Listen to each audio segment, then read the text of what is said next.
안녕하세요. 예. 네, 크리스마스에 오시느라 수고 많으셨습니다. 예. 오늘 마지막 강의죠, 그죠? 예. 크리스마스인데, 오늘 많이, 그래도 많이 나오셨네요. 그죠? 예. 오늘 저녁 한 분 나오시고. 자, 오늘은 어디 볼 차례냐면, 이제 대리 볼 차례죠, 그죠? 예, 대리 볼 차례인데. 어디 펴시냐면, 교재로는 150페이지요. 여기 펴시기 바랍니다. 우리 또요, 맨날 제가 옆에다 적는 거 있잖아요. 그죠? 적는 거, 그거 적어보고, 그러고 나서 또 강의 시작 드릴게요. 자, 민법상 권리, 그럼 무엇과 무엇이 있다? 물권과 채권이 있다. 그랬죠. 그죠? 채권이 있다. 그랬고, 물권을 다루는 게 물권법, 채권 다루는 게 채권법 그랬잖아요. 그죠? 자, 그리고 양자의 공통점을 뽑아놓은 게 뭐라고 그랬어요? 민법 총칙 그랬죠. 그죠? 민법 총칙. 자, 이 중에서 우리가 지금 공부하는 부분이 어디예요? 민법 총칙 부분을 공부를 하고 있죠. 그죠? 그래서 우리는 실제 부동산을 거래를 해보면 계약부터 하잖아요. 그런데 물권법은 다 우리 시험법입니다만 채권법은 계약법만 우리 시험법이라고 그래가지고 계약부터 먼저 공부를 하고 왔었죠. 그죠? 공부하고 왔었죠. 그렇게 해서 계약을 하면 이제 매도인은 소유권 이전을 해줘야 되고 매수인은 뭘 해줘야 돼요? 대금 지급해야죠. 그죠? 그리고 동시행해서 약속 지켰다 그러면 소유권이라는 물권을 취득한다. 우리 이런 식으로 공부를 하고 왔고요. 지금 공부하는 부분은 이 물권과 채권의 공통된 사항을 뽑아놓은 이 민법 총칙 부분을 공부를 하는데 민법 총칙은 어디만 우리 시험법이라고 그랬습니까? 그랬더니 까먹었죠. 그죠? 그럼 나는 또 정상이다. 그렇게 생각을 하고 그랬죠. 법률 행위 부분만 우리 시험법이다. 그랬잖아요. 그래서 민법 총칙 전체를 보면, 그죠? 계약도 A하고 B, 갑하고 을하고 하잖아요. 그러면 부동산 사고 팔고 나서 소유권이나 물권 변동도 A하고 B 사이에 이루어지지 않습니까? 공통점이 뭐예요? 인 그랬죠. 그죠? 인은 우리처럼 자연히 출생에 의해서 사람이 된 사람이 있고 법으로 사람을 만들어 놓은 게 있다 그랬죠. 법인은 사람이 모여있는 사단법인이 있고 돈이 모여있는 재단법인이 있다 그랬는데 이 부분은 우리 시험법이 아니잖아요. 그죠? 그 다음에 뭐가 나오냐면 법률행위 부분이 나오죠. 그죠? 네, 법률행위. 그럼 법률행위는 채권행위, 물권행위로 나눌 수도 있고요. 의사표시의 숫자에 따라서 단독행위, 계약 합동행위로 나눌 수 있다. 기타 등등. 아무튼 이 법률행위 부분이 우리 시험법이다 그랬어요. 그리고 마지막에 권리에 잠자는 자는 보호받지 못한다. 친구한테 돈 빌려줬다. 몇 년 안에 권리 행사하지 않으면 10년 안에 권리 행사하지 않으면 권리가 소멸해버리죠. 그죠? 이걸 소멸시효 그런데 이것도 공식적 우리 시험법에는 아니라고 그랬어요. 우리가 법률행위만 시험법인데 이 법률행위 그러면 다시 성립요건하고 효력요건하고 나눴죠. 그죠? 그리고 법률행위 그러면 계약, 단독계약, 합동계약 등이 있지만 대표적인 게 계약이니까요. 매매 계약 생각해보면 자 누구하고 계약을 했느냐 A하고 B하고 이걸 뭐라고 그랬어요? 당사자가 그죠? 여기 강남구 논현동 100번지 부동산을 3억 원에 매매한다는 목적을 가지고 그랬죠? 목적을 가지고 청약이라는 의사표시, 승낙이라는 의사표시를 했을 때 법률행위가 성립한다 그랬죠? 그런데 다시 성립한 이 법률행위가 유효냐, 무효냐, 취소냐, 그것을 이제 따져보려면 효력요건을 검토를 해야 되는데, 자, 유효하기 위해서는 어땠냐면, 이 당사자는 권리 능력이 있고, 의사 능력이 있고, 행위 능력이 있어야 된다. 그랬죠. 그죠? 행위 능력이 있어야 된다. 그랬고요. 자, 그 다음에 다시 또 이 목적은 어땠어요? 확정, 가능, 적법, 사회적 타당성 그랬죠. 그죠? 벌써 그렇게 뭐 뭐라고 우물우물하고 그러면 그건 정말 놀라운 거예요. 그죠? 예. 자, 아무튼 사회적 타당성이 있어야 된다 그랬죠. 자, 그 다음에 의사하고 표시는요 나눠진다고 그랬죠. 그래서 유효하기 위해서는 어땠어요? 의사하고 표시가 일치해야 되고, 그죠? 자, 하자가 없을 것 그랬잖아요. 그죠? 자, 이렇게 해야 어땠어요? 여기까지 가야 이런 법률행위, 매매 계약이 유효하단 말이에요. 그런데 권리 능력 그러면 부동산을 소유할 수 있는 능력. 그래서 태아 같은 경우는 주민등록번호가 없으니까 부동산을 소유할 수 없죠. 권리 능력이 없다. 1살 먹은 애기는요. 주민등록번호가 있죠. 부동산 소유할 수 있죠. 그러면 권리 능력이 있다 그랬죠. 그죠? 왜 주민등록번호로 말을 하냐면 우리는 등기를 해야 소유권을 취득한단 말이에요. 등기할 때 우리가 소유자가 된다 그러면 이름 정동근 이렇게 이름 석자만 적으면 우리나라에 정동근이 얼마나 많겠어요. 그죠? 그래서 항상 3가지를 적어요. 뭐 적어요? 성명, 주민등록번호, 주소 이렇게. 근데 태아는 주민등록번호가 없으니까 부동산 소유할 수가 없죠. 자, 그러면 권리 능력이 없는 자하고, 그러니까 태하고 매매 계약을 했다 그러면 무효를 했죠. 그죠? 무효를 했잖아요. 또 의사 능력이 없는 자, 사물의 변별 능력이라고 그랬죠. 우리 판례를 보면 12살도 좀 똘똘하다 그러면 의사 능력 인정해 주는데 15살도 좀 띠라다 그러면 의사 능력 부정한다 그랬죠. 그래서 이것은 개개인의 능력을 본다고 그랬는데 예를 들어서 우리가 10살 먹은 애하고 계약을 했다 그러면 그런 계약은요. 무효 이랬죠. 그죠? 근데 행위 능력은 18살과 19살 사이를 딱 끊어버린다고 그랬죠. 획일적으로. 19살까지를 미성년, 행위 능력이 없다. 19살을 성년자, 민법상 성년은 19살이죠. 그죠? 네, 행위 능력이 있다. 그러면 18살 먹은 애하고 계약을 했어요. 그러면 뭐예요? 권리 능력, 의사 능력이 있지만 행위 능력이 없으니까 뭐예요? 취소 사유 그랬죠? 법률이 취소할 수 있다. 그리고 무효와 취소의 차이는 오늘 공부를 한단 말이에요. 그죠? 19살 먹은 애하고 계약을 했다. 그러면 어때요? 권리 능력, 의사 능력, 행위 능력이 있으니까 그 계약은 유효다. 이렇게 되겠죠. 그죠? 자, 그 다음에 법률의 목적은 확정할 수 있어야 된다. 최소한 2가지였죠. 부동산 표시하고 대금. 그러니까 콕 집어서 강남구 100번지 부동산하고 콕 집어줘야죠. 그죠? 그 다음에 대금도 3억 원 콕 집어줘야지 내가 가지고 있는 여러 부동산 중에 어느 하나 뭐 시가보다 싸게 이런 계약을 해봤자 확정돼 있지 않기 때문에 무효 그랬죠. 불타고 없어진 집 사고 판다고 계약해봤자 무효 그랬잖아요. 그 다음에 부동산 거래는 적법하죠. 그죠? 근데 마약 거래한다고 계약해봤자 적법하지 않아서 무효. 법에 금지 규정은 없지만 예를 들어서 첩계약 맺으면서 그태가로 아파트를 공짜로 준다는 증여 계약 해봤자 뭐예요? 그 계약은 무효 이랬죠. 그죠? 그래서 확정가등적법 사회적 타당성이 어느 하나라도 없다. 그럼 뭐예요? 무효가 됐었죠. 그죠? 그 다음에 다시 의사표시가 일치하고 하자가 없어야 되는데, 자, 불일치하거나 하자가 있는 것을 우리는 뭐라고 그랬냐면, 비정상적 의사표시. 그랬고요. 비정상적 의사표시. 이 비정상적 의사표시 그러면 우리 민법에서 4가지를 규정하고 있다. 뭐가 있었냐면, 107조 진의 아닌 의사표시 했었죠? 비진의 표시. 그랬죠. 그 다음에 108조 통정 허위 표시 있었고, 통정이 뭐였어요? 서로 짰다 그거였죠. 그죠? 그 다음에 109조가 차고, 110조 사기 강박. 이 숫자 암기하는 거 아니라고 그랬죠. 시험에는 절대 숫자를 안 물어봅니다. 변호사들도요, 몇 조 이런 거 숫자를 암기하고 있거나 그러지 않습니다. 그냥 제가 강의 편의상 워낙 중요한 조문들은 이렇게 숫자로 강의 편의상 그러는 거예요. 자, 이런 것들을 이제 우리는 일반적 성립 요건, 일반적 효력 요건 그러는데, 자, 진의 아닌 의사표시를 제가 뭐라고 그랬냐면, 이제 겁나서 못 물어본다 그랬죠. 네. 오늘 수업 끝나고 100만 원 드릴게요. 줄 것 같아요? 안 줄 것 같아요?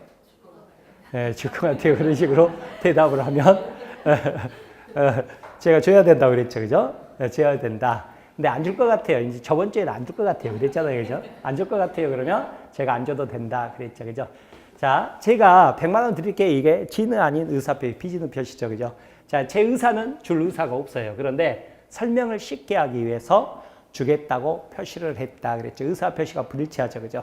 근데 그 불일치를 스스로 알면서 했다. 비진의 표시인데 원칙이 뭐라고요? 유예요. 그러니까 줘야 된단 말이에요. 줘야 돼. 근데 여러분이 표의자가 비진의 표시에서 알았거나 알 수 있었을 때 뭐예요? 무효. 이랬죠? 그러니까 그때는 안 줘도 된다. 그랬죠. 그죠? 사직서 사례가 가장 많다고 그랬죠. 실제 판례에서는.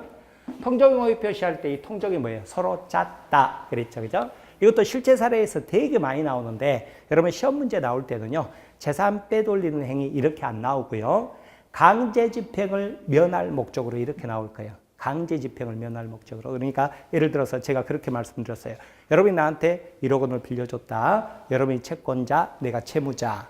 근데 내가 변제를 안 하니까 여러분이 내가 사는 아파트 같은 거 경매로 넘겨버릴 수 있잖아요. 이런 것을 강제집행이라고 하는 거예요.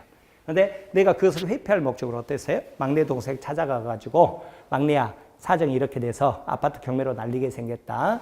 그래서 둘이 짜고 너 앞으로 매매한 것처럼 꾸며서 소유권 이전 등기 좀 해놓자. 실제 사례 이런 경우 많아요. 적어요. 굉장히 많다고 그랬죠. 그죠? 부부간에 또 예를 들어서 곧 이혼하게 생겼다. 그럼 재산 분할을 해야 된단 말이에요. 근데 아파트가 남편 명의로 돼 있어요. 그렇게 해가지고 뭐 내일 모레 도장 찍니 많이 그러는데 부인이 어느 날 남편 명의로 된 아파트 딱 등기부를 봤더니 팔지는 않았는데 뭐 신우이 이름으로 근저당 설정해가지고요. 뭐 빚을 뭐 한 3억 이렇게 지게 이렇게 만들어놨다. 이게 뭐예요? 뻔히 둘이 짜고 그죠? 둘이 짜고 어떻게 부인에게 재산 분할 조금 해주려고 둘이 짰구나 이런 생각 들잖아요. 그죠? 이런 걸 통틀어서 우리는 뭐라고 표현하고 있어요? 강제집행을 면할 목적으로. 그러니까 뒤에 읽을 필요도 없어요. 강제집행을 면할 목적으로 이렇게 나오죠. 그럼 그 뒤에 뭐 근저당을 설정했니 매매를 했니 이런 거 읽을 필요도 없다고요. 그건 뭐예요? 서로 짰다. 통정이란 말이에요. 그죠? 그러면 예를 들어서 채무자 나는 막내 동생에게 매매 의사가 없는데 그죠? 매매한 것처럼 꾸몄잖아요. 표시했죠? 의사 표시가 불일치하죠. 그 불일치를 스스로 했죠. 여기까지는 비준후 표시하고 똑같죠. 그죠? 근데 플러스 뭐 있어요?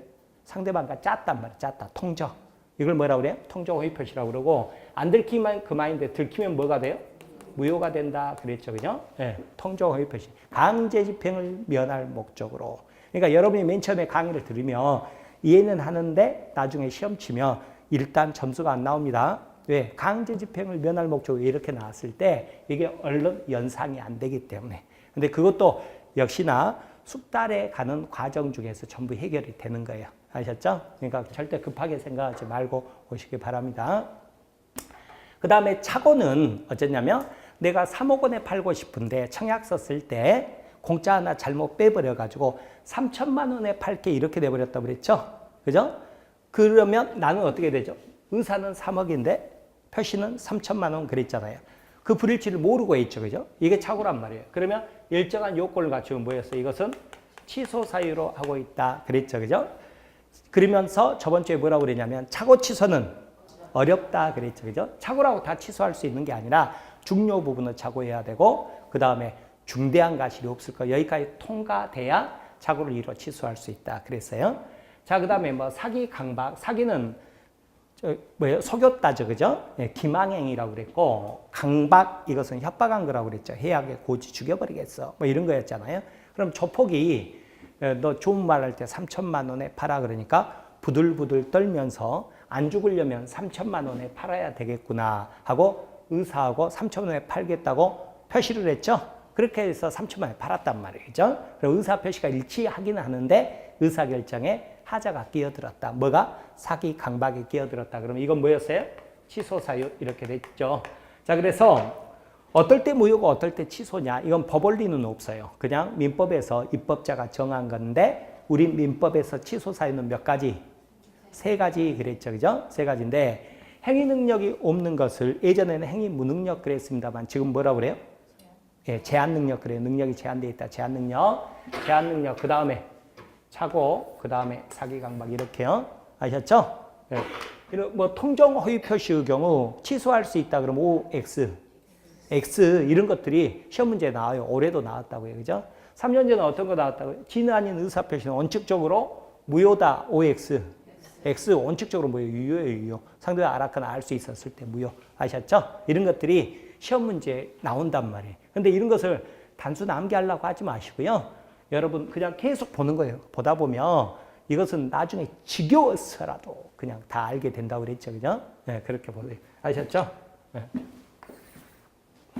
그런 분도 계세요. 이번에 그 합격자 모임 때 만났더니 뭐라고 그러시냐면 민법 문제를 봤는데 왜 이렇게 쉽게 풀리지? 막 이렇게 해가지고 스스로 막 불안했대요. 왜 이렇게 막 풀리면 안 되는데 분명히 막 해야 되는데 하면서 막 풀어서 시험 치고 나서 굉장히 불안했다고 그러시더라고요. 잘 풀려도 걱정이에요, 우리는. 자, 이것을 우리는 일반적 성립 요건, 일반적 효력 요건 그랬죠, 그죠? 자, 그 다음에 특별 성립 요건하고 특별 효력 요건인데 이는 원래 우리 시험범위 아니라고 그랬죠. 그래도 이건 아시라고 그랬어요. 뭐였냐면 자, 법인은 태아는 어땠어요? 태어났을 때 출생에 의해서 자연인이 되는데 법인은 언제부터? 설립 등기했을 때라고 그랬죠. 설립 등기했을 때 법인이란 말이에요. 그러면 예를 들어 가지고요. 교회 같은 경우 있죠. 교회가 대표적인데 거기는 사람이 모여 있기 때문에 법인 등기라면 사단법인이 돼요. 사단법인. 그런데 법인 설립 등기 하잖아요. 그러면 주무관청 관리 감독을 받아야 되니까 귀찮거든요. 그래서 딱 법인 설립 등기만 안 해버려요. 그 상태를 뭐라고 그런다? 권리 능력 없는 사단 그러는 거예요. 혹은 비법인 사단. 그 용어 아셔야 된다고 그랬죠. 왜냐, 우리 민법뿐만 아니라 뭐 중개사법, 뭐 특히 뭐 공법인 등기법 다 나오니까. 그러면 김해김씨 김수로왕파 있잖아요. 종중, 문중이라고 그래요. 거기도요, 법인 설립 등기 할 수 있어요. 법인 설립 등기 하면 사단법인이 돼요. 사단법인 무슨 파 이렇게 되거든요. 근데 또 법인 설립 등기라면 주무관청 관리감독 받아야 되니까 귀찮으니까 일반적으로는 등기를 안 해버립니다. 그러면 법인의 실체는 갖췄는데 딱 등기하지 않는 상태를 뭐라고 한다고요? 비법인? 그 경우는 사단이겠죠? 혹은 권리 능력 없는 사단 그러는 거예요. 그래서 권리 능력 없는 사단 대표적인 애가 종중, 문중 이런 거 있죠? 교회 뭐 이런 것들이 있는 거예요. 아셨죠? 자, 그거 여러분 또 이야기 들어보고 다른 과목에서 또 이야기 들어보세요. 네, 그건 아셔야 되는 내용이죠. 자, 그 다음에 우리 시험 범위에 들어가는 매매, 교환, 임대차는 전부 낙성, 불효식 계약이라고 그랬죠. 승낙만으로 계약이 성립하는 낙성 계약이다. 낙성 계약 반대말이 뭐냐면 요물 계약 그랬죠. 그죠? 요물 계약. 그러니까 요물 계약이라는 것은 돈이 통장에 전부 꽂혀야 성립하는 계약. 그 대표적인 예가 뭐가 있어요? 계약금 계약 그랬잖아요. 나중에 제가 현대계보 이렇게 알려드릴 거예요. 현대계보. 네. 현대계보 그렇게 알려드려요. 네. 요물 그러면 저하고 감정은 전혀 없어요. 저는 얼굴 한번 뵌 적도 없는데 현대그룹 회장이 누군지 아세요? 네? 거기는 현대자동차그룹이고. 네. 예전에 그 회장이 계셨는데 뭐 자살한 거 아세요? 그런 이야기 들어보셨어요? 그래서 지금 부인이 하세요. 부인이 현대그룹 현재은 회장. 현재은 회장인데 저 개인적 감정 전혀 없어요. 예, 근데 제가 강의 편의를 위해서 그분을 제가 요물 이렇게 표현합니다. 요물 아셨죠? 그럼 요물 그럼 누구 생각하는 거예요?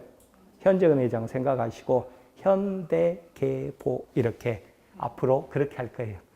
아셨죠? 요물계약. 예. 그리고 그 대표적인 애가 뭐냐면 그 중에서 현대계 나오죠, 그죠? 뭐였어요? 계약금 계약이요. 그러니까 계약금은요. 3월 1일 날 계약금 3천만 원 주기로 했다. 약정만으로는 계약금 계약이 성립하지 않습니다. 전액이 통장에 꽂혀야, 그죠? 계약금 수수가 돼야 계약금 계약이 성립한다. 요물계약이라고 그랬죠? 따라서 전액을 입금해줘야 그 다음 뭐예요? 배액상환하고 계약금 포기하고 계약 해지할 수 있다. 아셨죠? 계약금 계약이 요물계약이라는 거 시험 엄청 잘 나옵니다. 그러면 요물계약 반대말이 뭐라고요? 낙성, 승낙만으로 그랬죠? 그러면 여기는 어땠어요? 매매계약 같은 거 청약과 승낙으로 그랬죠? 계약이 성립한다 그랬잖아요. 그죠? 낙성계약 그랬죠. 자, 그 다음에 특별효력 요건으로서 이제 오늘 공부할 건데 대리로 매매 계약했을 때 그때는 대리권이 존재해야 된다. 이걸 유권 대리라고 그러고요. 형식은 위임장 가지고 대리를 했지만 나중에 알고 봤더니 대리권이 없어요. 그걸 뭐라고 하겠어요? 그러면 무권 대리 그러는 거예요. 오늘 공부할 거예요. 자, 그 다음에 조건 성취 기한 도래 있었죠? 엄마 차 한 대 사주세요. 그랬더니 취직이나 해라 이놈아. 취직하면 차 사줄게. 취직은요. 장래 발생 사실이 불확실하단 말이에요. 취직할 수도 있고 못할 수도 있고. 그럼 뭐예요? 조건 그랬죠. 그죠? 근데 엄마 차 한 대 사주세요. 그랬더니 너 언제 졸업해? 그래서 2월 28일이요. 졸업하면 차 사줄게 그랬단 말이에요. 그러면 2월 28일은 반드시 확실히 오는 날짜죠. 그죠? 그럼 뭐라고 그래요? 기한. 그래서 제가 여러분한테 뭐라고 그랬냐면 친구한테 한번 써먹으셨어요? 우리 합격은 조건이다 기한이다? 우리 합격은 기한이다 그랬죠. 남의 합격은 조건이다 그랬잖아요. 그죠? 그죠? 남한테는 너의 합격은 조건이지만 장래 발생 사실이 불확실하지만 나의 합격은 기한이다 그랬죠. 장래 발생 사실이 확실하다. 한번 써먹어 보세요. 그렇게 해야 여러분들 기억에 더 남고 그럴 거예요. 그 다음에 이제 뭐가 있었냐면 토지거래 허가 있었죠. 그죠? 이건 중개사법 시간에 나오죠. 그죠? 예. 이 토지거래 허가 제도 오늘 이제 잠깐 나올 거예요. 유동적 무효에서 나올 건데 토지거래 허가는 뭐냐면 우리 수도권 정비법을 보잖아요. 그러면 여기 예를 들어서 뭐 서울 같은 경우는 과밀 억제 권역이라고 해놨어요. 무슨 말이냐면 여기는요 몰려오는 것을 환영할까요? 막으려고 할까요? 막으려고 하겠죠. 그죠? 그러니까 여기는 법인 만약에 설립한다고 그러면 그 뭐 등록세도 막 3배 이래버려요. 3배. 그 다음에 뭐 공장 증설한다 그러면 뭐 허가 안 내줘 버리고 막 그러죠. 그래서 되도록이면 어떻게 해요? 밖으로 나가라고 하겠죠. 그죠? 공장 같은 거 나가라고 할 거 아니에요? 그럼 대신에 그것을 받아줄 곳이 있어야 되겠죠. 그죠? 받아줄 곳이 있어야 될 거 아니에요? 그런 데가 어디냐면 뭐 평택, 화성 막 이런 데란 말이에요. 거기를 받아주려고 그러면 이제 어떻게 해줘야 돼요? 산골짜기에다가 공장 세우라 이럴 수는 없잖아요. 그러니까 어떻게 해요? 기반시설 다 갖춰줘야 되겠죠. 그죠? 아셨죠? 기반시설을 어떻게 갖추느냐 그러면 그것은 도시계획 보면 된다고 여러분 공법 시간에 배우잖아요. 그죠? 평택 같은 경우는 뭐 2020년도에 지금 인구 뭐 거기가 뭐 40몇만 그럴 거예요. 40몇, 예? 뭐 그 정도 될 거예요. 그런데 2020년 거기 뭐 도시계획 같은 것 보면 뭐 예를 들어 뭐 87만인가 뭐 그렇게 잡혀 있을 거예요. 그러면 우리나라는 자유주의 국가잖아요. 그죠? 그 계획경제가 아니고 공산주의가 아니니까 어때요? 강제로 이주해라 이렇게 하지는 못해요. 뭐 공장을 강제로 이주해 이렇게 하지는 못하는데 어떻게 하냐면 기반시설 충분히 갖춰주고 그죠? 거기 87만으로 계획을 해가지고 87만에 맞춰가지고 어떻게 해요? 기반시설을 다 만들어준단 말이에요. 만들어주고 나서 서울에서는 어떻게 해요? 세금 많이 걷어버리죠. 대신에 옮겨가면 어때요? 지원 많이 해주겠다 이렇게 돼요. 그러면 알아서 옮겨갈 거 아니에요. 그죠? 그런 식으로 이제 이렇게 국토종합계획을 전체적으로 짜는 거예요. 그런 거 이제 공법 시간에 배우는 거예요. 아셨죠? 그러면 이제 어때요? 여러분 서울에다 투자하겠어요? 평택에다 투자하겠어요? 예? 아, 여기는 다 개발돼 버렸고 여기는 앞으로 개발될 땅 그러니까. 그죠? 부동산 할 때 여기를 늙은 땅, 여기를 젊은 땅 그러는 거예요. 그럼 어디다 투자하겠어요? 평택에다 하겠죠. 그죠? 평택도 다시 또 어떻게 했어요? 도간, 농자 이렇게 다 나눠놨을 거 아니에요. 그죠? 그렇죠? 그러면 앞으로 쓸 땅 확장되고 관리지역 뭐 이런 거 그런 것들 여러분이 공부한단 말이에요. 그런데 그렇게만 딱 만들어주면 어떻게 해요? 너도 나도 다 돈 있는 사람 가가지고 투자해버리겠죠? 그것을 방지하기 위해서 투기 방지예요. 그래서 그런 지역은 어떻게 해요? 토지거래 허가구역으로 묶어버리는 거예요. 그러니까 여기에 대해서 토지 매매를 하려고 그러면 시장, 군수, 구청장이에요. 그러니까 평택시장, 화성시장에 허가를 받아라. 그렇게 돼 있어요. 아셨죠? 그렇게 허가를 받지 않는 상태에서 매매 계약 해봤자 뭐예요? 무효다 그러는 거예요. 무효다. 무효다 그러는 거예요. 근데 나중에라도 허가를 받으면 어떻게 되는 거예요? 유효로 바뀌는 거예요. 그래서 현재 상태를 무효는 무효인데 앞으로 바뀔 수도 있는 무효다. 그래서 뭐라고 하는 거예요? 유동적 무효 이러는 거예요. 유동적 무효 그렇습니다. 네. 그렇게 되면 이렇게 토지거래 허가구역으로 묶어버리죠. 그러면 실질적으로는 거래 급감, 우리 공인중개사한테는 지약, 그 다음에 땅 주인들은요. 재산권 행사하려고 그래도 잘 안 팔려요. 왜? 돈 있는 사람은 다 서울 사람이라서. 왜냐하면 서울 사람이 어때요? 공장 증설하기 위해서 혹은 이사 오기 위해서 토지거래 허가를 받는다 그러면 허가를 내주겠죠. 그죠? 근데 그런 게 아니라 왜 여기 땅을 살라고 그러세요? 그랬더니 평소에 땅을 사랑하는 마음이 큽니다. 그러면 허가를 안 내줘 버리거든요. 토지거래 허가받기 되게 힘듭니다. 토지거래 허가 한번 받아보신 분 계세요? 서류만 이만큼 줘요. 이만큼. 그거 다 채워라 그래요. 투기 방지가 목적이기 때문에 굉장히 까다로워요. 그래서 이제 다 들고 일어나는 거예요. 뭐 못 살겠다, 뭐 어쩌고 저쩌고 막 이렇게 하니까 막 풀어주라 그러겠죠, 그죠? 그래서 이명박 정부 때 되게 좀 많이 풀어줬어요, 그때. 그렇게 해가지고 평택 화성 있죠, 그죠? 그 지역에 많이 풀어줬지만 지금도 어때요? 남아있는 지역이 있단 말이에요. 그러니까 평택 전체가 아니라 동으로 지정해요. 무슨 동 이렇게 동으로 화성 일부 지역 막 이렇게 하거든요. 거기가 토지거래 허가구역이다. 그러면 어쩐다고요? 허가 받아야 되는 거예요. 허가 받지 않는 상태에서 매매 계약 해봤자 뭐라고요? 무효. 근데 나중에라도 허가를 받으면 유효. 그렇습니다. 아셨죠? 그리고 나서 이제 여러분 중개사법 가면 그것까지도 다 공부를 하게 될 거예요. 뭐냐면 계약을 먼저 하고 허가 받으러 가면 안 돼요. 허가 받고 나서 계약을 해야 돼요. 만약에 허가받지 않는 상태에서 계약하면 형사처벌 대상이 되거든요. 그러니까 나 계약했는데 허가받으러 왔어요. 그러면 담당 공무원이 굉장히 당황합니다. 이거 형사고소 고발해야 되나? 굉장히 당황하는 거예요.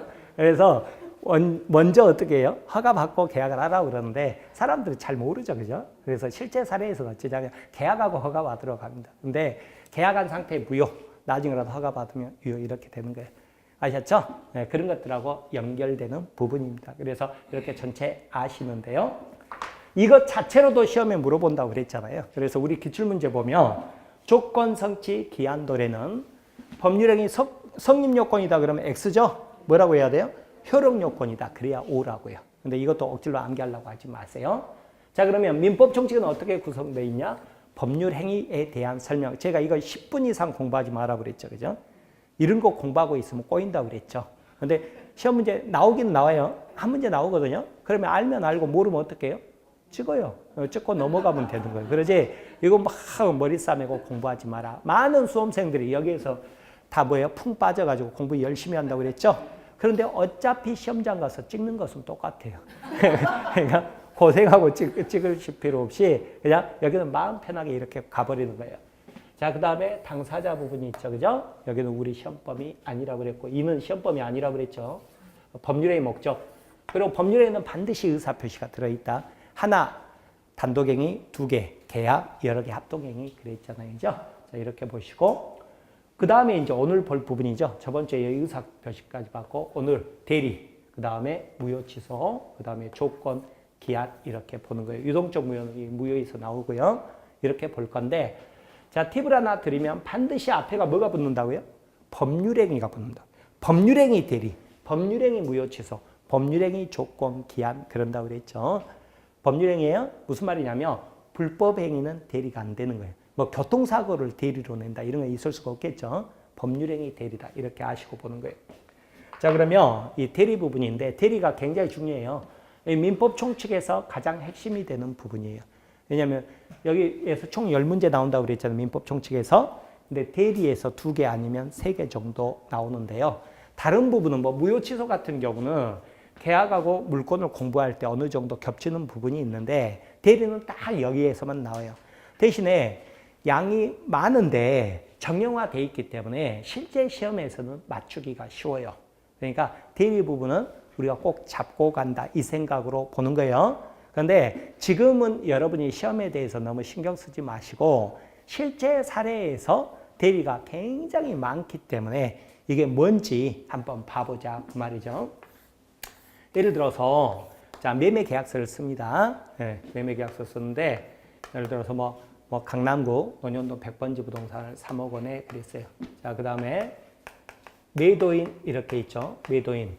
자, 항상 계약서 쓸 때는 등기할 때도 성명, 주민등록번호, 주소를 쓰는 것처럼 계약서에도 항상 3가지를 적어야 되는 거예요. 뭐 적어야 돼요? 성명, 주민등록번호, 주소. 아셨죠? 항상 3가지를 적습니다. 그래서 매도인 갑이고요. 매수인이 병이에요. 병 이렇게 돼 있는데 자, 갑이 남편이에요. 근데 계약하는 날 회사 출근해야 되니까 도장식으로 못 가요. 그래서 이제 부인이 온 거죠. 그죠? 부인 을이 왔어요. 그러면 병 입장에서는요. 을하고 부인 을하고 계약해요 안 해요? 안 하죠. 왜요? 자, 등기부를 열람해 보면 소유자가 누구라고 돼 있어요? 갑이라고 돼 있잖아요. 그럼 을한테 주민등록증 줘보세요. 여러분 계약할 때 주민등록증 보고 확인하고 막 그러잖아요. 그죠? 그런데 당신은 왜 갑이 아닌데 너가 왔냐? 그럴 거 아니에요? 그럼 을이 나 부인이다. 그런다고 그래서 그렇습니까? 사모님이시군요. 계약하시죠. 이렇게 되는 게 아니죠. 그죠? 부인이건 친구건 누구건 상관없이 대신 왔으면 뭘 들고 오라고 하는 거죠. 서류를. 뭐 들고 오라고 그래요? 위임장을 들고 오라 그러는 거죠. 그죠? 그래서 그런 위임장을 들고 와야 돼요. 위임장 들고 와야 되는데 자, 위임장 양식은 뭐 우리가 뭐 수업 시간에 공부하지 않습니다만 뭐 특별하지 않아요. 보면 위임장 해가지고요. 부동산 표시가 꼭 들어가요. 그러니까 여기 몇 번지 부동산 이렇게 들어가겠죠. 그죠? 그리고 위임의 목적이 들어가요. 그러니까 매매에 대해서 대리권을 수여했다. 혹은 근저당 설정에 대해서 대리권을 수여했다. 이렇게 목적이 들어가죠. 그리고 나서 거기가 위임인, 수임인 그냥 들어가는 거예요. 그러니까 굉장히 간단해요. 위임인은 누가 되겠어요? 갑. 그 다음에 수임인은 을 이렇게 되겠죠. 그죠? 근데 여기에는 중요한 게 뭐냐면 반드시 위임인 갑에 인감도장을 찍어야 되는 거예요. 인감도장 찍어야 돼요. 그리고 인감증명서를 첨부해 주는 거죠. 그러면 위임장에 찍혀진 인감도장하고요. 인감증명서에 있는 인감도장 비교해 봐가지고 일치하면 갑이 인감도장 찍은 거 보니까 이 위임장이 위조된 게 아니라 진짜구나 이렇게 보고 을이 믿고 계약을 한단 말이에요. 근데 목도장 찍어도 된다 그래 버리면 을이 어때요? 갑부동산 팔아먹으려고 목도장 하나 파다가 위임장 위조해서 도장 찍어버릴 수 있겠죠? 그래서 인감도장 찍으라는 건데 여러분 인감증명서는 유효기간이 있어요. 유효기간. 몇 개월?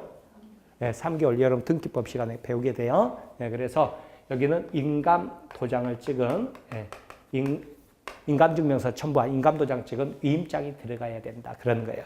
그러고 나면 계약서에 어떻게 적어지냐면 매도인 갑의 대리인 을 이렇게 적는 거예요. 그래서 반드시 본인 표시를 해줘야 돼요. 이것을 법률용어로 뭐라고 그러냐면 현명이라고 하는데 부동산 사무실에서 쓰는 계약서 있잖아요. 법으로 규정된 계약서는 아니에요. 계약서는요. 그냥 A4 용지에다가 그냥 서로 볼펜으로 적어도 상관없어요. 그런데 이제 부동산 사무실에서 쓰는 계약서를 표준계약서라고 그래요. 그냥 협회에서 회원 등록하면 선물로 이렇게 그냥 계약서 나눠주는 건데 그 계약서를 보면 원체 대리가 많기 때문에 아래 보면 어떻게 되어 있냐면 매도인 란, 성명, 주민등록번호, 주소 적게 되어 있고요. 그 아래 보면 대리인 란이 따로 있어요. 그 다음에 매수인 란, 성명, 주민등록번호, 주소 적게 되어 있고 그 아래 아예 그냥 대리인 란이 있다고요. 원체 많으니까. 아셨죠? 그렇게 해서 대리가 있으면 본인 란을 적고 그 다음에 대리인 란을 적고 이래야 되는 거예요. 대리인만 적으면 안 된다고요. 그래서 본인을 꼭 표시한다. 이것을 뭐라고 그래요? 현명한다. 그러죠. 그죠? 그러면 병 입장에서는 어때요? 돈을 누구에게 줘요? 수표 들고 왔다 그러면 계약금 누구에게 주겠어요? 을에게 줄 거 아니에요. 을에게. 그럼 을이 받아서 누구에게 줘야 돼요? 갑에게 줘야죠. 그죠? 인터넷 뱅킹으로 싸준다 그러면 갑 통장으로 바로 싸줄 테고요. 아셨죠? 그리고 누구 부동산이 팔리죠? 갑의 부동산이 팔린다. 을의 부동산이 아니라 본인 갑의 부동산이 팔린다. 이게 뭐예요? 대리. 자, 이건데 현실에서 굉장히 많은 거예요. 현실에서. 아셨죠? 저도 예를 들어서 시골에 있는 우리 누나 부동산을 만약에 내가 대신 처분한다 그러면 어떻게 해요? 위임장 받아가지고 제가 대리로 가게 되고 이런 경우가 실제 사례에서 굉장히 많은 거예요. 자, 이 관계를 지금 이제 풀어보는 거예요. 여기다가 풀어보면 어떻게 됐어요? 갑의 대리인 을이죠. 그죠? 을, 상대방 병 이렇게 돼 있잖아요. 이렇게 되는 거예요. 자, 이것을 이제 풀어봅니다. 여러분 시험은 이렇게 막 그림으로 주고 그러면 쉬워요. 근데 그러지 않고 어떻게 해요? 글씨로 쭉 이렇게 나열돼 있으니까 여러분이 그 글을 읽고 이런 그림을 연상을 하시면서 문제를 풀어야 되니까 그래서 맨 처음에는 어려운 거예요. 그래서 숙달이 좀 돼야 되거든요. 자, 그러면 먼저 을을 뭐라고 그러냐면 대리인이라고 그래요. 대리인. 그리고 갑을 누구라고 그러냐면 본인이라고 그래요. 본인은 할 때 그 본인이 아니라 대리인과 대비되는 법률 용어예요. 그래서 본인 대리인 그렇습니다. 본인 대리인. 그리고 병을 뭐라고 그러냐면 상대방이라고 그래요. 상대방 그러는데 여러분 이때요. 이 부동산을 팔지 말지 판다면 얼마에 팔지 의사결정을 누가 할 것 같아요? 갑이 할 것 같죠? 아닙니다. 을이 합니다. 을이 하는 거예요? 뭐 그런 게 어디 있지? 나는 그냥 남편이 시키는 대로 했는데 뭐 이렇게 생각할지 모르지만 의사결정권이 없잖아요. 그러면 대리라고 안 해요. 심부름권 사자라고 그래요. 사자.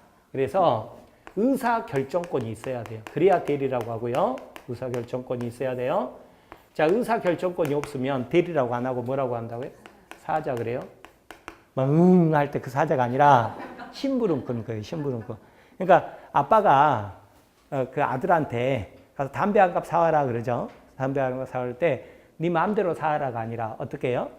무슨 담배 한 갑 사와라 이렇게 시키잖아요. 그러면 어때요? 아들은 의사결정권이 없죠? 그럼 대리라고 안 하고 뭐라고 한다고요? 사자 이렇게 표현하는 거예요. 그래서 대리의 가장 큰 특징이 뭐라고요? 의사결정권이 있어요. 의사결정권이. 하지만 그에 따른 법적 효력은 누구에게 기소가냐면 본인에게 기소가는 거예요. 무슨 말이냐면 자, 매매 대금이 아까 의리, 설령, 계약금, 중도금, 잔금 수령할 권한이 있지만 그 돈은 결국은 갑에게 줘야죠. 그죠? 그래야죠? 그럼 누구 부동산이 팔린다고요? 갑의 부동산이 팔린다. 그렇게 되는 거죠. 대리제도의 가장 큰 특징 뭐라고요? 의사결정자와 법적 효력의 귀속 주체가 분리된다는 거예요. 이게 가장 중요합니다. 그러고 나면 여러분이 저절로 끌어낼 수 있어요. 암기하는 게 아니라 예를 들어 가지고 뭐냐면요. 봐보셔요. 뭔가를 알았다 몰랐다. 여러분 알았다 몰랐다 있었죠. 그죠? 법률 용어로 뭐라고 그랬죠? 알았다를 악이라고 그랬죠.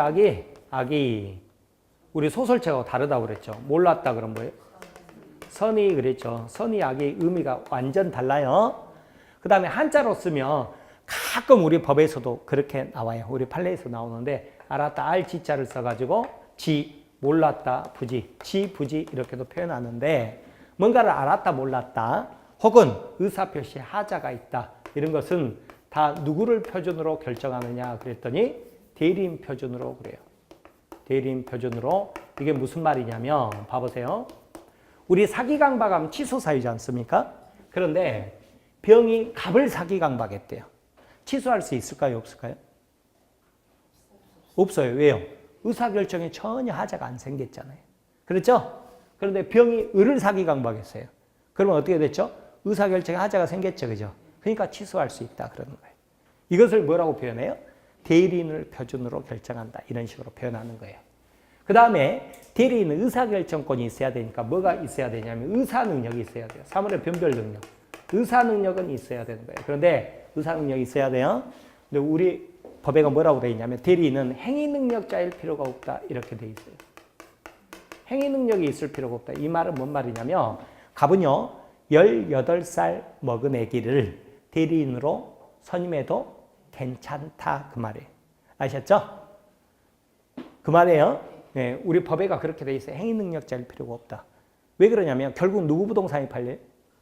갑의 부동산이 팔리기 때문에 지가 18살 먹은 애기를 대리인으로 선임했다. 네 알아서 해라. 그거예요. 아셨죠? 네, 그 내용입니다. 그러면 이제 법적 효력을 보죠. 법적 효력 보면 아까 말씀드린 대로 여기가 매도인 입장이에요. 그러면 결국은 돈이 와야죠. 돈이 와야 되는데 아까 말씀드린 대로 대리는 계약금, 중도금, 잔금 수령할 권한이 있다고 그랬죠. 하지만 그 돈은 누구에게 줘야 돼요? 갑에게 줘야죠. 그죠? 그러니까 법적 효력이 돈이잖아요. 그죠? 근데 여기가 매수인 입장이에요. 그럼 누구 돈으로 사는 거예요? 여기가 매수인 입장이에요. 매수인 입장. 그럼 누구 돈으로 사요? 당연히 갑 돈으로 사겠죠. 그죠? 그럼 소유권 이전 누구 앞으로 하는 거예요? 갑 이름으로 하죠. 그죠? 그러니까 이게 법적 효력이라고. 소유권 이전. 그죠? 매도인 입장이다 그러면 돈이 갑에게 오는 거고 매수인 입장이다 그러면 소유권 이전 등기가 갑 이름으로 와야죠. 그죠? 아셨죠? 자, 그런데 병이 계약 후에 잔금을 안 줘버렸어요. 채무 불이행이죠. 그죠? 채무 불이행이죠? 그러면 이쪽에서 계약 해지할 수 있죠. 그죠? 자, 해제권 누가 행사할 수 할까요? 갑일까요? 을일까요? 을일 것 같아요. 갑이에요.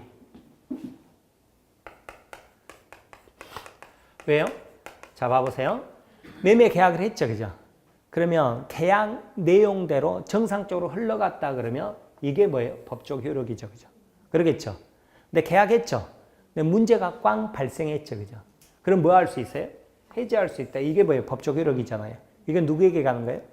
본인에게 기소간다. 그래야 돼요. 그래서 시험에 정말 잘 나옵니다. 아주 그냥 시험 나오는 거예요. 나오는 건데 억지로 암기하지 마세요. 뭐냐면 대리에 관한 설명 중 틀린 것 해가지고 뭐 그런 식으로 문제 나오는데 지문에가 봐보세요. 매매 계약에 대해서 대리권이 있는 자는 당연히 그 매매 계약을 해지할 권한도 있다. OX. X예요. 왜요? 해제권은 본인에게 기소가는 거예요. 대리인에게 기소가는 게 아니에요. 그래서 어쩌냐면 다시 갑이요. 해제도 네가 해라 이러죠.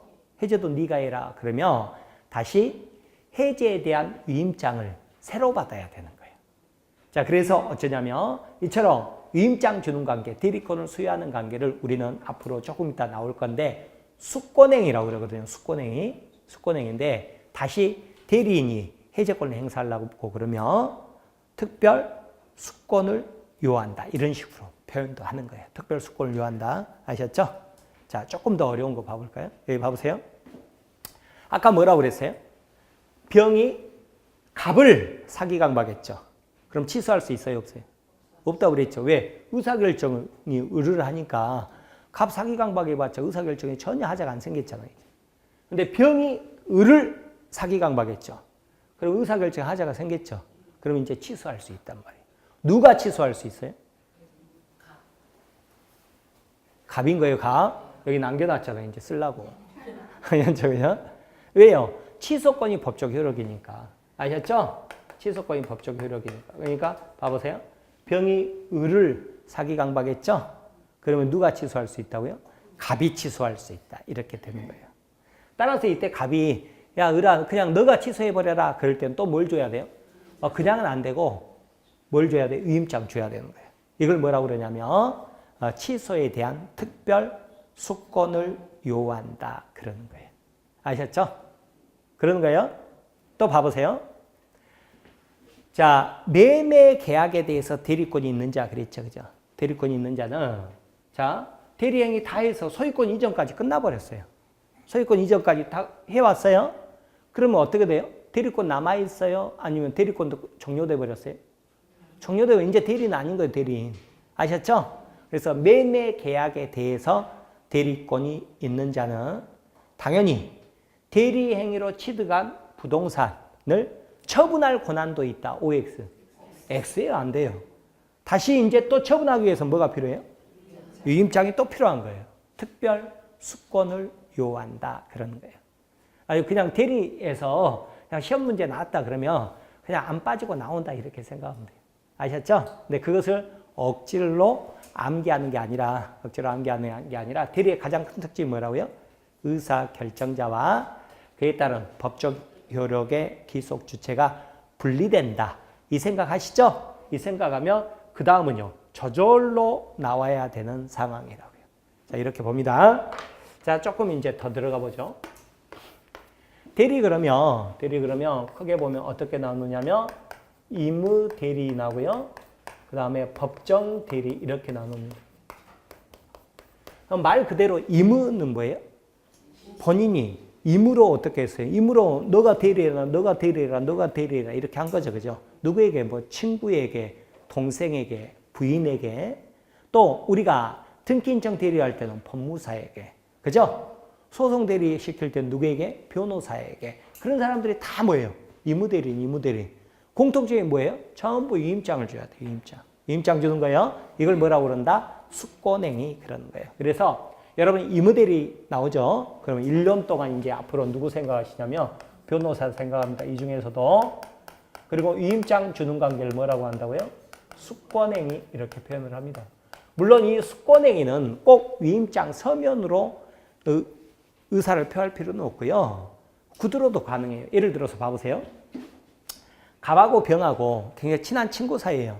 그래서 갑이 병에게 뭐라고 그러냐면 전화해서 야, 내가 오늘 출근하기 때문에 내가 못 가. 우리 집사람 보낼게. 집사람하고 계약해라. 그러니까 병이 알았다. 이렇게 한 거죠. 그래서 이제 집사람한테 뭐예요? 친구한테 전화해 놨으니까 당신이 가가지고 계약해 이랬죠. 그럼 구두로도 어떻게 해요? 구두로도 수권행위가 가능한 거예요. 근데 실제 이제 부동산 거래할 때는 거의 99.99%죠. 100%라고 봐야죠. 등기 인정도 해야 되니까 100% 다 뭐예요? 위임장으로 한단 말이에요. 위임장. 수권행위는 그래서 대부분 다 뭐예요? 위임장. 서면으로 하게 돼요. 서면으로 하게 되고 그 수권행위 해석이라고 그러는데 아까 위임장 내용을 보면 어떻게 돼 있어요?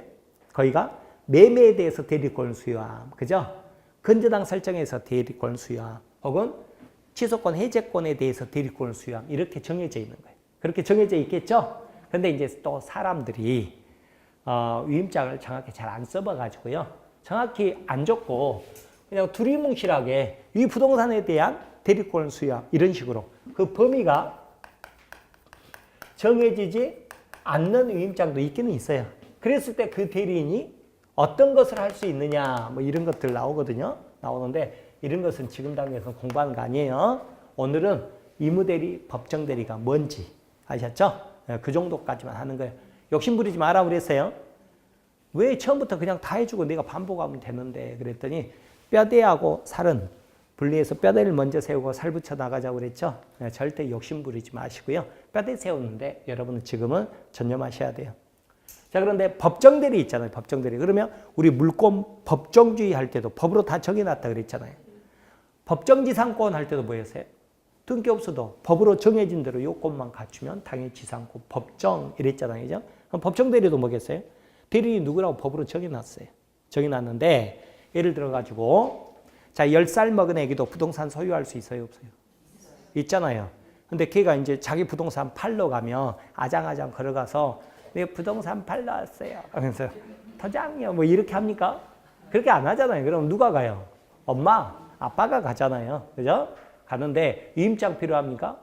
10살 먹은 애기가 엄마 위임장 줄게 뭐 이럽니까? 아니에요. 그러지 않고 엄마가 그냥 얘가 자식이고 자기가 엄마라는 것을 증명하는 가족관계 증명원 같은 거 있죠? 그냥 그거 들고 가면 되는 거예요. 왜? 법으로 정해놨어요. 미성년자의 대리인은 당연히 친권자다 이렇게. 근데 친권자가 없을 수도 있죠. 그러면 법원에서 선임은 후견인 이런 식으로 돼 있어요. 그래서 여러분 법정대리 그러면 1년 내내 앞으로 친권자 생각합니다. 친권자 생각하고 여기는 숙권행위라는 게 없어요. 숙권행위. 숙권행위라는 게 있을 수가 없어요. 그냥 법에서 정한 대로 가면 되는 거예요. 그러니까 그 범위도 다 어떻게 돼 있어요? 법으로 다 정해져 있어요. 법으로 정해져 있다. 이렇게 생각하시면 됩니다. 아셨죠? 이렇게 가는 거예요. 한 가지 더 해볼게요. 네. 대리인이 여러 명이 있을 수도 있는 거예요. 대리인이 여러 명이 있을 수도 있어요. 방금 말씀드린 친권자도 어때요? 엄마, 아빠 여러 명이 있을 수도 있잖아요. 그죠? 뭐 이렇게. 혹은 선임 자체를 여러 명 선임할 수도 있고 그러는 거예요. 그러면 대리인이 여러 명 선임했을 때 공동 대리하느냐, 각자 대리하느냐 그 문제예요. 자, 그런데 여러분은 오늘 봐보는 거예요. 각자 대리 원칙이다. 이렇게. 근데 이게 또 공동 대리일 때 각자 대리 원칙이다. 이게 머릿속에 잘 안 남을 수 있으니까 이야기 또 한번 들어보세요. 의사표시 하는 대리는 능동 대리, 의사표시 받는 대리를 수동 대리 그래요. 그럼 변호사는 어때요? 변호사는 상대방에게 변호사가 편지 보낼 수 있죠. 그러면 이걸 뭐라고 그래요? 능동 대리. 변호사가 상대방으로부터 편지 받을 수도 있죠. 그럼 이걸 뭐라고 그래요? 수동 대리 그래요. 그래서 의무 대리는요, 특별한 사정이 없으면, 그죠? 그 대리 권한 범위 내에는 수동 대리 권한도 포함된다. OX? 오, 얼마나 쉬워요. 이런 게 시험 지문에 나온다니까요. 근데 맨 처음에 볼 때, 뭐지? 막 이렇게 될 거 아니에요. 근데 알고 보면 아무 말도 아니에요. 편지 보낼 수도 있고, 편지 대신 받을 수도 있다. 그 말이에요. 그래서 당연히 수동 대리권 포함되는 거예요. 자, 이렇게 되는데, 여러분 수동 대리 한번 생각해 보세요. 만약에 공동 대리 해야 된다 그러면, 집배원 아저씨가 등기우편 가지고 왔죠? 그럼, 집배원 아저씨 나는 혼자 못 받습니다. 잠깐 기다리세요 하고 다른 공동대리는 전화해가지고 야 빨리 와라. 그러면 올 때까지 기다렸다가 자 하나 둘 셋 이렇게 받습니까? 말이 돼요 안 돼요? 말이 안 되죠. 그죠? 그러니까 공동대리다 아니면 각자 대리다. 각자 대리 원칙이다. 아셨죠? 각자 대리 원칙이다. 이렇게 하세요. 물론 예의적으로 못 믿겠으니까 반드시 공동대리해라. 그럴 때는 공동대리 해야 되지만 그 경우도 수동대리만큼은 각자 대리할 수밖에 없습니다. 자, 하나만 더 말씀드릴게요. 자기계약, 쌍방대리 금지됩니다. 금지예요. 자, 이게 여러분 등기법하고 헷갈리니까 제가 종합적으로 한꺼번에 설명드릴게요. 자, 이게 뭐냐면 계약 단계, 계약서 있죠, 계약서. 계약 단계에서는 봐보세요. 계약할 때 어쩌냐면 여기 강남구 100번지 부동산을 3억 원에 해가지고 매도인 갑, 매수인 병인데 병이 갑의 대리인이 돼가지고 이렇게 계약할 수 있느냐 이거거든요. 이걸 자기계약이라고 그래요. 인정된다 안 된다? 안 되는 거예요. 금지예요. 왜 그러냐면 실질적으로 병은 갑의 도장 들고 혼자서 계약서 작성할 거 아니에요. 근데 자기가 매수인이니까 500원 이렇게 해버릴 수 있죠. 그죠? 아파트 한 채 500원 산다. 이렇게. 즉 본인의 이익을 해할 수 있기 때문에 자기계약은 금지시키는 거예요. 또요. 계약서 쓸 때 매도인 갑, 매수인 병인데 을 한 사람이 갑의 대리인도 되고 병의 대리인도 되는 거예요. 이걸 뭐라고 그러냐면 쌍방대리 그래요. 인정된다 안 된다? 안 된다. 금지시키는 거예요. 왜 그러느냐? 대리는 본인의 이익을 위해서 전념해 줘야 돼요. 전념해 줄 의무가 있는데 쌍방대리 해버리면 어떻게 되겠어요? 을이 갑과 병 사이에서 적당히 줄타기 해버리겠죠. 그죠?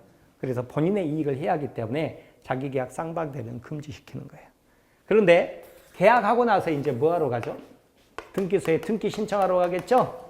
등기 신청할 때는 공동 출석 서면 신청이라고 그랬잖아요. 그죠? 등기 신청서 작성합니다. 신청서 작성할 때 그럼 매도인 갑, 매수인 을. 그런데 여러분 그 등기 권리자 등기 의무자 공부했어요? 또 영어 한 표 찍고 공부하셨어요? 등기법에서 뭐라고 그랬어요? 등기하면 이익 보는 자가 등기 권리자고요. 등기하면 손해보는 자가 등기 의무자예요. 그러니까 매매 계약을 해가지고 소유권 이전해버리면 어떻게 되죠? 매도인이 어떻게 되죠? 소유권을 잃어버리니까 등기하면 손해보는 자죠? 등기 의무자고 을이 소유권을 취득하죠? 등기 권리자가 되죠. 그죠? 그러니까 등기 신청서에는 매도인 매수인이라고 안 적고 등기 권리자, 등기 의무자 이렇게 적어야 돼요. 반대로 말소 등기 하잖아요. 소유권 이전 등기까지 됐는데 말소를 하게 되잖아요. 등기가 잘못됐다고 그래서 말소하게 되면 말소할 때는 어떻게 되죠? 말소 등기하면 을이 손해보죠. 등기 의무자. 갑이 소유권 복귀되니까 이익 보죠. 등기 권리자. 그래서 등기 종류에 따라서 등기 목적에 따라서 권리자 의무자 개념은 바뀌는 거예요. 근데 간단해요. 어떻게? 등기하면 이익 보는 자. 등기 권리자. 등기하면 손해보는 자. 등기 의무자 이러면 돼요. 그렇게 생각하면 되는데 이때 어떻게 했어요? 을이 갑의 대리인이 되는 거죠. 자, 이렇게 등기 신청하는 거 인정해 주느냐? 인정해 준다고. 인정해 주는 거예요? 자, 갑 입장에는 어쩌냐면 공동으로 출석. 귀찮잖아요. 그러니까 어때요? 잔금 받을 때 등기소를 넘겨줄 때 그냥 위임장 줘버리는 거예요. 위임장 줘버리면 을이 매수인으로서 자기, 매도인 대리인으로서 자기 이렇게 가서 등기 신청해도 다 받아줘요. 또요. 실제 사례에서는 이게 가장 많은데 매도인, 갑, 등기 의무자라고 그랬죠. 그죠? 매수인, 병, 등기 권리자 그랬잖아요. 근데 법무사한테 맡길 때요. 각자 맡겨요? 한 사람한테 맡겨버려요? 한 사람한테 맡겨버리죠. 보통. 대리인, 을, 이렇게. 그죠? 이거 쌍방대리잖아요. 인정해줘야 안 해줘요? 해준다고. 왜 그러냐면 계약 단계에서 본인의 이익을 위해서요. 자, 자기계약 쌍방대리 금지시켰잖아요. 그러면 계약 내용에 따라서 등기하는 것은 절차적 규정에 불과하기 때문에 자기계약 쌍방대리를 금지할 이유가 없는 거예요. 그래서 어때요? 실제 사례에서 가장 많은 것은 이 사례잖아요. 이 사례죠? 쌍방대리 인정해 주는 거예요. 그래서 그럼 나중에 등기법하고 헷갈리면 안 되기 때문에 제가 미리 말씀드린 거예요. 민법에는 어때요? 자기계약 쌍방대리는 금지되는 거예요. 근데 등기법에서는 자기계약 쌍방대리 인정이죠. 그죠? 그래서 여러분 어떻게 정리하시냐면 자기계약 쌍방대리는 금지된다. 다만 예외적으로 인정되는 경우가 있다. 있어요? 제가 앞으로 3개 강의 드릴 건데 시험 나오면 이 3번이 가장 많이 나와요. 이게 뭐예요? 바로 등기 신청. 등기 인정 대리 있죠? 등기 인정 대리. 누구 생각하면 돼요? 법무사 생각하면. 뭐예요? 항상 쌍방대리 하잖아요. 법무사. 쌍방대리죠? 이렇게 정리를 하셔요. 아셨죠? 자, 이 부분을 뭐라고 그러냐면 아까 말씀드린 대로 형식상 위임장 가지고 대리로 법률 행위를 했죠? 근데 얘가 대리권이 있어요, 없어요? 있잖아요. 있죠? 이걸 뭐라고 그런다? 유권대리 이렇게 표현을 하는 거라고. 유권대리. 아셨죠? 유권대리라고 그러는 거예요. 유권대리. 그러면 대리 형식을 취했지만 알고 봤더니 대리권이 없는 애래요. 얘를 뭐라고 그래요? 무권대리 그런다고. 무권대리. 처음 공부하신 분은 영어 자체가 굉장히 어려워요. 네. 그러면 유권대리의 경우에는 어떻게 됐어요? 법적효력에 본인에게 기소가죠. 그러니까 계약 내용대로 팔려요, 안 팔려요? 팔리죠, 그죠? 그러니까 본인은 어때요? 부동산 소유권 넘겨줘야 돼요. 그래서 유권대리는 누가 책임지는 거예요? 본인이 책임진다. 본인이 책임진단 말은 팔린다, 안 팔린다? 팔린다 그 뜻이 되는 거예요. 팔린다. 아셨죠? 여기까지 보시고 10분 쉬세요.